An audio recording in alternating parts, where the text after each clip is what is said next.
તો ગુજરાત યુનિવર્સિટીમાં એબીવીપીએ ગંભીર વિરોધ નોંધાવ્યો। ભરતીમાં ગેરરીતિના આરોપ સાથે એબીવીપીનો વિરોધ। યુજીસીની ગાઈડલાઈન વિરુદ્ધ ભરતી પ્રક્રિયા થતી હોવાનો આરોપ લગાવ્યો। ગુસેક એઆઈસીના 4 અધિકારીઓ પાછળ વાર્ષિક 1.5 કરોડનો ખર્ચ થતો હોવાનો દાવો કર્યો।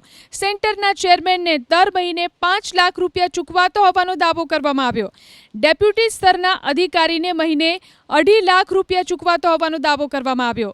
ગુજરાત યુનિવર્સિટીમાં ભરતીને લઈને એબીવીપીએ આ ગંભીર આરોપ લગાવ્યા છે। ભરતીમાં ગેરરીતિ થતા હોવાના આરોપ સાથે એબીવીપીએ વિરોધ પ્રદર્શન કર્યું। સેન્ટરના ચેરમેનને દર મહિને 5 લાખ રૂપિયા ચૂકવાતો હોવાનો દાવો કરવામાં આવ્યો। ડેપ્યુટી સ્તરના અધિકારીને મહિને 2.5 લાખ રૂપિયા ચૂકવાતો હોવાનો દાવો કરવામાં આવ્યો। ગુજરાત યુનિવર્સિટીમાં ભરતીને લઈને એબીવીપીએ આ ગંભીર આરોપ લગાવ્યા છે। ભરતીમાં ગેરરીતિ થતા હોવાના આરોપ સાથે એબીવીપીએ વિરોધ પ્રદર્શન કર્યું।